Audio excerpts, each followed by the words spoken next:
കശ്മീർ ഇപ്പോഴും സംഘർഷഭരിതം തന്നെയാണ്. കശ്മീരിൽ ഇപ്പോഴും ഇന്ന് രാവിലെ വന്ന പത്രത്തിൽ പോലും ധോഡയിൽ ഏറ്റുമുട്ടൽ തുടരുന്നു എന്ന വാർത്തകൾ റിപ്പോർട്ട് ചെയ്തിട്ടുണ്ട്. കശ്മീരിൽ ഇപ്പോഴും ഭീകരർ നുഴഞ്ഞു കയറിക്കൊണ്ടിരിക്കുകയാണ്, സാമുദായിക ധ്രുവീകരണം ഉണ്ടാക്കാൻ ശ്രമിക്കുകയാണ്. ഇപ്പോൾ പ്രധാനമന്ത്രി നരേന്ദ്രമോദി സത്യപ്രതിജ്ഞ ചെയ്ത ദിവസം തന്നെ നമ്മൾ കണ്ടതാണ്. അന്ന് നടന്ന വലിയ ഭീകരാക്രമണം, വൈഷ്ണോദേവി ക്ഷേത്രത്തിലേക്ക് പോകുന്ന ലഷ്കർ ഇ തൊയ്ബയാണ് ആ ഭീകരാക്രമണം നടത്തിയെന്നാണ് പറയുന്നത്. അപ്പോൾ ഈ ചോദ്യം എന്ന് പറയുന്നത്, പല ആൾക്കാർ ഇപ്പോൾ BJPക്ക് ഉള്ളിൽ നിന്ന് തന്നെ അവർ പ്രധാനമന്ത്രി നരേന്ദ്രമോദിയോട് ചോദിക്കുന്നുണ്ട്, 10 കൊല്ലമായി നിങ്ങൾ എന്താണ് കശ്മീരിൽ ഭീകരാക്രമണത്തെ അമർച്ച ചെയ്യാൻ ചെയ്തത്? നോട്ട് നിരോധനം നടത്തി ഭീകരരെ ഒഴിപ്പിക്കാനായിട്ട് ശ്രമിച്ചു. അതായത് പാകിസ്ഥാനാണ് ഏറ്റവും വലിയ അടി കിട്ടിയത്. ഇതൊക്കെ നടത്തിയിട്ടും ഭീകരർ ഇപ്പോഴും നുഴഞ്ഞു കയറിക്കൊണ്ടിരിക്കുകയാണ് കശ്മീരിൽ. കശ്മീരിൽ ഭീകരാക്രമണം നടക്കുകയാണ്. 370 റദ്ദാക്കി നോക്കി ഒരു രക്ഷയുമില്ല.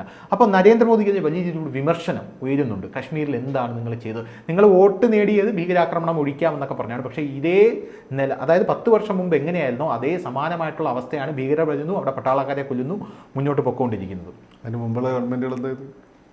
അപ്പോൾ അതാണ് അതിൻ്റെ ചോദ്യം. ഇതിപ്പം ഒരു അറ്റംപ്റ്റ്, ഒരു ശ്രമം നടത്തി നോക്കുകയാണ്. അതിൻ്റെ ഫലവും കണ്ടു. കുറച്ച് കാലമായിട്ട് വലിയ ഭീകര പ്രവർത്തനങ്ങളില്ലായിരുന്നു. ആപ്പാടെ ഇടയ്ക്ക് പുൽവാമ പൊട്ടിത്തെറിച്ചതല്ലാതെ വലിയ ഭീകരാക്രമണങ്ങൾ പൊതുവെ ഉണ്ടായിരുന്നില്ല. അപ്പം അതിനുശേഷം ഇവരത് റീഅലൈൻ ചെയ്തു. അവരുടെ പോളിസികൾ മൊത്തം അവർ നോട്ട് നിരോധനം വന്നതോടുകൂടി പാകിസ്ഥാൻ ബാങ്ക്രപ്റ്റായി. അതാണ് ഒരു പ്രധാനപ്പെട്ട കാര്യം. ഈ ടെറർ ഫണ്ടിങ് ഏതാണ്ട് നിലച്ചു. വലിയ ഭീകരാക്രമണങ്ങൾ റിപ്പോർട്ട് ചെയ്യപ്പെടുന്നില്ല. അപ്പോൾ അതല്ല, ദേശീയവാദികളായ കുറേ ആളുകൾ, ദേശീയവാദികളായ BJP ആസ്വദിക്കുക. ഇവിടെ മണ്ടന്മാർ ഞാൻ ദേശീയവാദി BJP ആസ്വദിക്കുന്നത്. ഇവിടെ ആദ്യത്തെ ദേശീയവാദി മുസ്ലിം മൗലാന അബ്ദുൽ കലാം ആസാദാണ്. അബ്ദുൽ കലാം ആസാദെന്ന് ഇവരെ ജിന്നെയൊന്നും അംഗീകരിച്ചിരുന്നില്ല. വലിയ അബ്ദുൽ കലാം ആസാദ് എന്ന് പറഞ്ഞിട്ട് നടക്കുന്നുണ്ട്. അതാണ് കേരളത്തിലാണെങ്കിൽ അബ്ദുൾ റഹ്മാൻ സാഹിബ്, മൊയ്തു മൗലവിയൊക്കെയാണ് ദേശീയ മുസ്ലിങ്ങൾ. അപ്പോൾ അങ്ങനെ വേറെ കാര്യം. ഈ മണ്ടന്മാരെ കാണുമ്പോഴേ ഇവന്മാർ ദേശീയ മുസ്ലിം RSS എന്ന് വിചാരം. ഈ രാജ്യത്തെ വെട്ടി നോക്കിയാൽ ജിന്ന ഇറങ്ങിയ സമയത്ത് ഞങ്ങളെ മാത്രമേ അങ്ങനെ ചെയ്യരുതെന്നും, ഞങ്ങൾ നിങ്ങളെ കൂടെ അല്ല കോൺഗ്രസിന് കൂടെ എന്ന് പറഞ്ഞ ആളുകളെയാണ് ദേശീയ മുസ്ലിങ്ങൾ എന്ന് വിളിക്കുന്നത്. അല്ല BJP-കാരൻ രണ്ടെണ്ണത്തിന് ആളുകൾ നിന്ന് പൊക്കിക്കൊണ്ട് അവനല്ല ദേശീയ മുസ്ലിം. അവൻ്റെയൊക്കെ ബാക്ക്ഗ്രൗണ്ട് നോക്കിയാൽ എന്ത് മുസ്ലിമാണെന്ന് മനസ്സിലാവട്ടെ. അപ്പം ഞാൻ പറഞ്ഞു വന്നത്, അപ്പം ഇങ്ങനെയൊക്കെ വന്ന് അവിടെ കുറച്ചു കാലം വലിയ ശാന്തി ഉണ്ടായിരുന്നല്ലോ. അപ്പം അവിടെ ലോക്സഭാ ഇലക്ഷൻ നടന്നു, വലിയ പോളിംഗ് ഉണ്ടായി.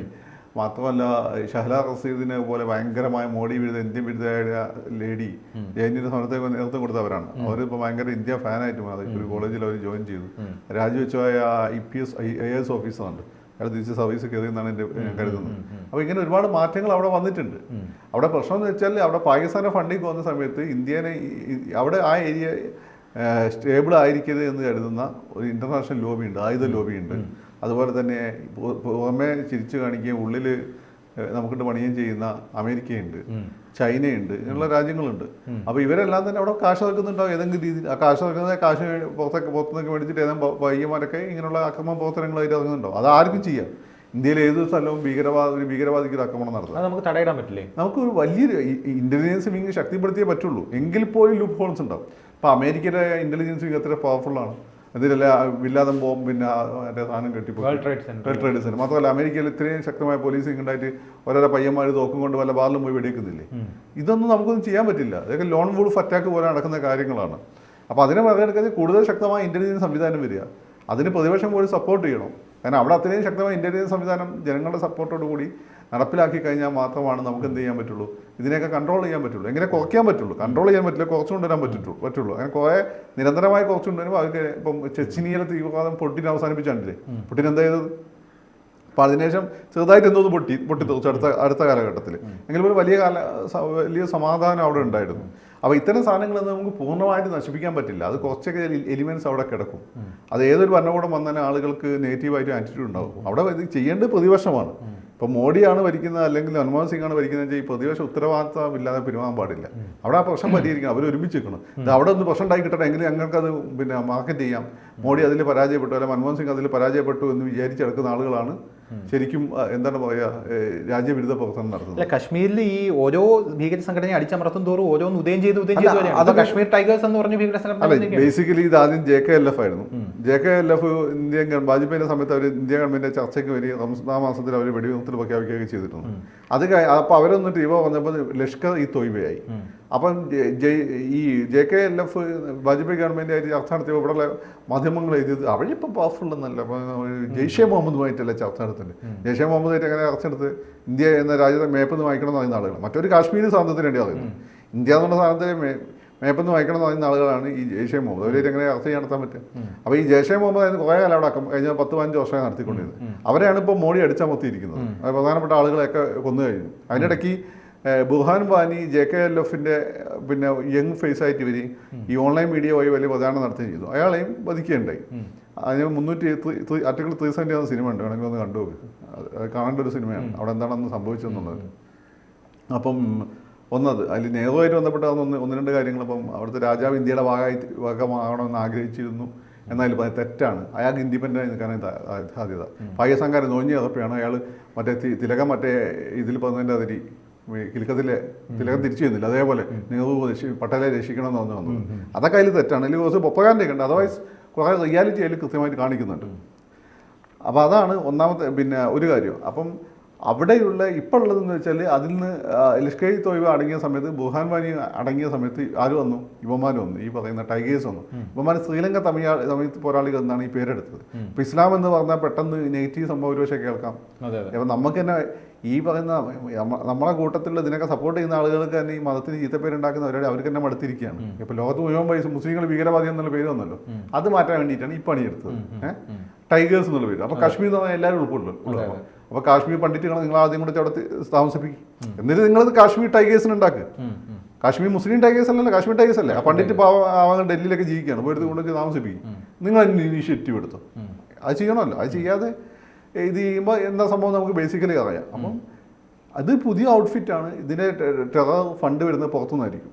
പുറത്തുനിന്ന് പാകിസ്ഥാൻ മാത്രമൊന്നും കരുതണ്ട, പാകിസ്ഥാൻ്റെ അപ്പുറത്തുള്ള ശത്രുക്കൾ ഇപ്പോൾ ഇന്ത്യക്കുണ്ട്. കാരണം അന്ന് പണ്ട് ഇന്ത്യ റീജിയണൽ പവറാണ്, ഇന്ത്യ എന്നൊരു ഗ്ലോബൽ പവറാണ്. അപ്പോൾ അതുകൊണ്ട് തന്നെ നമ്മുടെ ശത്രുക്കളും ഗ്ലോബലാണ്.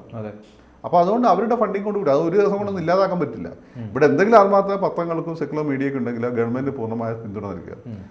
അവിടുത്തെ ജനങ്ങളെ തന്നെ ഇവർക്കെതിരാക്കി രംഗത്ത് കൊണ്ടുവരിക. നിങ്ങൾ ഈ ഇത്തരം സാധനങ്ങൾ മോഡി ഗവൺമെൻറ് പരാജയപ്പെട്ടു അല്ലെങ്കിൽ മൻമോഹൻ സിംഗ് പരാജയപ്പെട്ടു എന്ന് പറയുമ്പോൾ അവിടെ തീവ്രവാദികളുടെ മുഖയിൽ ബൂസ്റ്റ് ചെയ്യപ്പെടുകയും അവിടെ തീവ്രവാദത്തെ എതിർക്കുന്ന ജനങ്ങളുടെ മുഖയിൽ നഷ്ടപ്പെടുകയാണ് ചെയ്യുന്നത്.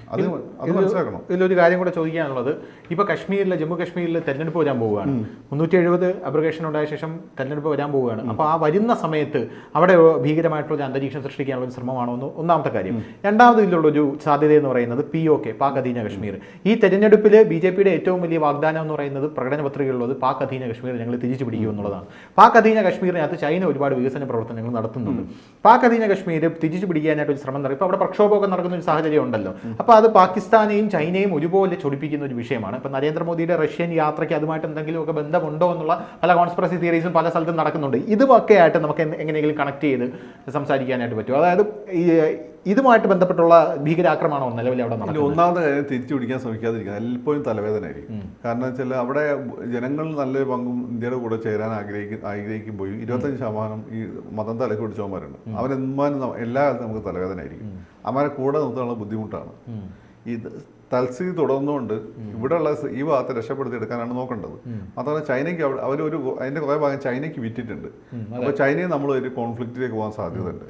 അപ്പോൾ ഇതൊക്കെ ഉള്ള ഈ സാധ്യതകളൊക്കെ ഉള്ളത് കൊണ്ട് തന്നെ ആ മേലെ അധികം ഇടപെടാതിരിക്കുന്നതാണ് നല്ലത്. പിന്നെ മോഡിക്ക് ഇപ്പോൾ അത് ചെയ്യാനും പറ്റില്ല. കാരണം ഇപ്പം ചെയ്ത് കഴിഞ്ഞാൽ ഈ പറയുന്ന ഘടകകക്ഷികളുണ്ടല്ലോ, ഇവരെയൊക്കെ പുറത്തുള്ളവന്മാർ വിലക്ക് വേണ്ടി. പക്ഷേ പ്രകടന പത്രികയിൽ അത് ഒറ്റയ്ക്ക് 400 സീറ്റ് കിട്ടിയാൽ ചിലപ്പം ചെയ്യായിരിക്കും. ഇപ്പോഴത്തെ സാഹചര്യത്തിൽ ഘടകകക്ഷികളുടെ സഹായം വേണം. അവരിതിന് ആ രീതിയിൽ സപ്പോർട്ട് ചെയ്യുന്നു വരില്ല. അതിന് പല കാരണങ്ങളുണ്ട്. പർച്ചേസ് ചെയ്യാൻ പറ്റും. ഇവരുടെ മക്കളൊക്കെ പുറത്തുനിന്നാണ് പഠിക്കുന്നത്, അവരെ ഗൺ പോയിന്റിൽ നിർത്താൻ പറ്റും. നമ്മൾ കാണാത്ത ഒരുപാട് നാടകങ്ങൾ എടുക്കും. മറ്റേ മോഡിക്ക് കുടുംബവും കുട്ടികളൊന്നും ഇല്ല, അതുകൊണ്ട് മോഡിക്ക് അതൊരു പ്രശ്നമല്ല. പക്ഷെ മറ്റുള്ളവർക്ക് അതൊരു പ്രശ്നം. അവസാനമായിട്ടൊരു ചോദ്യം കൂടെ, അതായത് ഈ ചൈനയുമായിട്ട് നമുക്ക് എന്തെങ്കിലുമൊക്കെ പ്രശ്നങ്ങളുണ്ടെങ്കിലും നമ്മൾ 2023-24 വ്യാവസായിക ഏറ്റവും കൂടുതൽ നടത്തിയിരിക്കുന്ന ട്രേഡിംഗ് ഇന്ത്യ ഏറ്റവും കൂടുതൽ നടത്തിയിരിക്കുന്ന ചൈനയായിട്ടാണ്. അപ്പം ഇന്ത്യയെ മാറ്റി നിർത്തിയിട്ട് ചൈനയ്ക്ക് മുന്നോട്ട് പോകാൻ പറ്റില്ല, ചൈനയെ മാറ്റി നിർത്തിയിട്ട് ഇന്ത്യക്ക് മുന്നോട്ട് പോകാൻ പറ്റുന്ന സാഹചര്യം ഉണ്ടായിരിക്കും. റഷ്യ പറഞ്ഞാൽ ചൈന കേൾക്കില്ല എന്നാണ് പല ആൾക്കാരും ചോദിക്കുന്നത്, നയതന്ത്ര വിദഗ്ധരും. അതായത് നമ്മൾ ചൈന അതിർത്തി മാന്താൻ പോകാത്ത ഒരേ ഒരു രാജ്യം റഷ്യയാണ്. കാരണം ചൈനയ്ക്ക് പേടിയാണ്. അതുകൊണ്ട് ഇന്ത്യ എന്ന് പറയുന്നത് റഷ്യയുടെ നരേന്ദ്രമോദി റഷ്യയിൽ പോയപ്പോൾ പറഞ്ഞത് സുഖത്തിലും ദുഃഖത്തിലും കൂടെ നിന്ന പങ്കാളി എന്നാണ്. അപ്പോൾ പാക് അധീന കശ്മീരിനെ പിടിക്കാനായിട്ട് റഷ്യയുടെ ഒരു സഹായം ഉണ്ടായിക്കൂടെ എന്നുള്ളൊരു ചോദ്യം അവിടെ വരുന്നു. ഈ ബാല പറഞ്ഞ ചൈന അവരുടെ ഇതേപോലെ വളരുന്നതിന് മുമ്പുള്ള കാലത്ത് തന്നെ അവർ റഷ്യയിൽ യുദ്ധം ചെയ്തിട്ടുണ്ട്. അവിടെ അവർ അതിർത്തിയിൽ നദിയുണ്ട്, അവിടെയുള്ള കുറച്ച് പ്രദേശങ്ങളൊക്കെ ഉണ്ട്. ഇന്ന് അവർ പിടിച്ചെടുക്കുകയും ചെയ്തിട്ടുണ്ട്. അവസാനം റഷ്യ അവന്മാർ വന്ന് കേട്ടതാണ്, ഇതാണ് ചൈനക്കാർ, അവന്മാർ വിട്ടുകൊടുക്കുന്ന പരിപാടിയില്ല. റഷ്യനെ വരെ വണ്ടവന്മാർ മുട്ടിൽ നിർത്തിയിട്ടുണ്ട്. അപ്പം റഷ്യ വന്നാൽ അവർ കേൾക്കണം ഒരു പിന്നല്ല ഇപ്പോൾ അവർ രണ്ടാമത് ഏറ്റവും വലിയ സാമ്പത്തിക ശക്തിയും ഒരു റഷ്യനൊപ്പം നിൽക്കുന്ന സൈനിക ശക്തിയാണ്. ഒരു സാധ്യതയില്ല.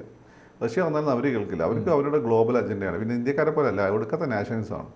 കമ്മ്യൂണിസ്റ്റുകാരാണെങ്കിൽ അവിടെ ഭയങ്കര നാഷണലിസ്റ്റുകളാണ് അവർ. അത് നാഷണലിസം വിട്ട് ഒരു കളിയില്ല. നാഷണലിസം വിട്ട് ഒരുത്തനും അവിടെ സംസാരിക്കുകയില്ല. വിടപ്പത്തെ പോലെ അല്ല.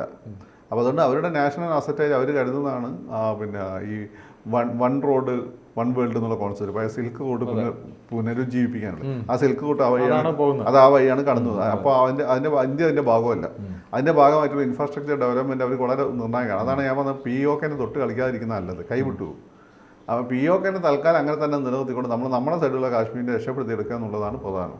പിന്നെ ലോകത്തെ ആളുകൾക്കൊക്കെ വിവരം വരുന്ന ഒരു കാലഘട്ടത്തിൽ എന്തെങ്കിലും ഹിതപരിശോധന നടത്തുന്നതായിരിക്കും നല്ലത്, അല്ലെങ്കിൽ അത് കൈവിട്ടു. കൂടുതൽ വാർത്തകളും വിശേഷങ്ങളും നിങ്ങളിലേക്ക് എത്താൻ ABC മലയാളം സബ്സ്ക്രൈബ് ചെയ്യുക, ബെൽ ബട്ടണും അമർത്തുക.